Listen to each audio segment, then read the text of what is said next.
Hey there, 2025 is almost over. How has this year been treating you? How's your financial health? Is it great, awesome? Or does your money look at you like, sis, I tried? Meanwhile, you're wondering where it all went because you didn't even buy or did anything exciting.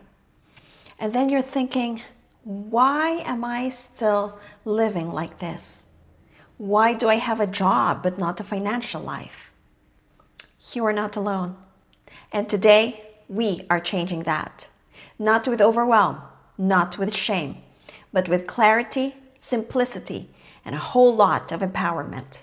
So you will face 2026 with confidence. If we haven't met yet, my name is Marnith. I'm a registered nurse, coach, and investor.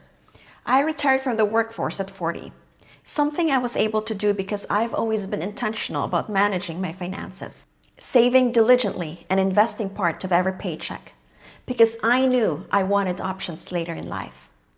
And in this channel, I share the lessons I've learned and applied in my own life over the years. So if you haven't already, consider clicking that subscribe button. It's right there below this video, so you don't miss any of the videos I'll upload. Okay, let's continue. Budgeting isn't about restriction. It's about redirection.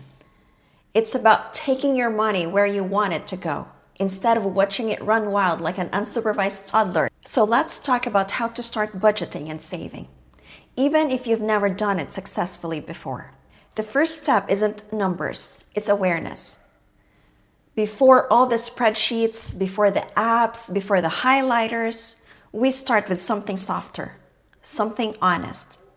It's awareness.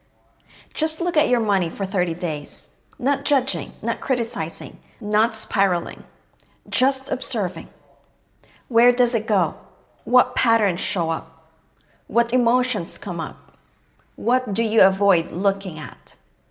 Because money habits don't come from numbers. They come from beliefs, from autopilot behaviors we've carried since childhood. This first step pulls everything out of the shadows, because you cannot change what you do not see. I've seen every budgeting method out there. Most of them are so complicated, they make you want to quit by day 2. So let's keep this elegant and simple. Use the 50-30-20 framework, but flexible, of course. 50% your needs. This is your housing, your rent, your mortgage, utilities, groceries, transportation, telephone bill, electricity, water. 30% are your wants. This is the eating out, travel, self-care, hobbies. And then 20% is your savings, your emergency fund, your debt payoff. Now here's the twist.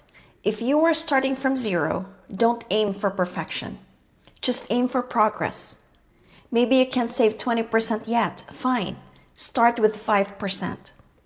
Maybe your wants are more than 30%. So adjust it slowly. Budgeting is not punishment. It's a plan that evolves with you. And yes, write it down. Money becomes real when it lives on paper, not vibes. There are 3 reasons most people struggle with budgeting. Number 1 is emotional spending. When life gets heavy, Amazon feels comforting. But that temporary dopamine hit turns into long-term stress. Number 2, convenience spending, the I'm tired expenses. DoorDash, Uber Eats, quick snacks, impulse grocery trips. Small costs, but consistent leaks. Number 3, the no spending boundaries. If you don't give your money a job, it will freelance and work for everything except your future.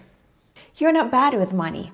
You just never learned a system that works for real life. Start with one small saving habit. We're not jumping into $500 a month savings right away, no. We're starting with one simple behavior that retrains your brain to become a saver. Pick one. May it be automatic $10 to $25 transfer every payday, a no-spend weekend challenge, a grocery list you actually stick to, saving your spare change into a digital jar, cutting one subscription you forgot you even had. Small saving habits create identity shifts. And before you know it, you'll start seeing yourself as someone who saves, someone who plans, someone who builds. Your identity changes before income does. You don't need $10,000 in savings today. You just need breathing room. Let's build a starter cushion. Maybe your goal is $500 to $1,000. That's it, for now. Enough to handle a flat tire, a medical bill, or a broken appliance without spiraling. Life becomes calmer when you have financial oxygen. You don't need a financial degree to track your money. You can use a simple notebook, use a budgeting app, or use an envelope system or a basic spreadsheet. Okay, I'm gonna show you the spreadsheet that I use. Let's do that. This is the little notebook that I use. Okay, so here it is. I'm not going to show you everything, of course. This is, as you can see, it's for the for the year 2025. And it says here January, February, March, April, May, June, of course, until December. And these are, the itemized of what I usually, or my monthly bills: electricity, water, gas, my gardener, pest control, pool guy, food, gasoline, car insurance, phone, internet, Prime. I crashed out Netflix because Netflix is included in our phone bill. And then the total of the above. And then I have here savings, investments, a little bit of donation, shopping, eating out, and vacation fund. Okay, so let me show you example for the electricity. Let's see. For January, our electricity bill was $374.22, February $343. In March, it went down to $264, things like that. And then by doing this, I can actually see which month we paid higher. So then we can tighten a little bit on some of the other bills or some of the other areas. Or we can also okay, how can we conserve electricity? Stuff like that. I'm just showing you an example of how I do it, so you will have an idea of what I'm talking about in the video. But of course, do what works for you, use what works for you. The idea is it's better to do budgeting and tracking than always wondering where your money went. The best method is the one you will actually stick with. Tracking is not about restriction. It's about awareness and intention. Your money should not be a mystery. It should be a mirror showing you what you truly value. Life changes, so should your budget. Budgeting is not a one-time event. It's a monthly conversation between you and your future. Each month, ask yourself, what has worked? Where did I overspend? Where did I improve? What needs to shift? Budgeting isn't meant to be perfect. It's meant to be responsive, like caring for a living, breathing part of your life. And when something unexpected happens, adjust with grace, not guilt.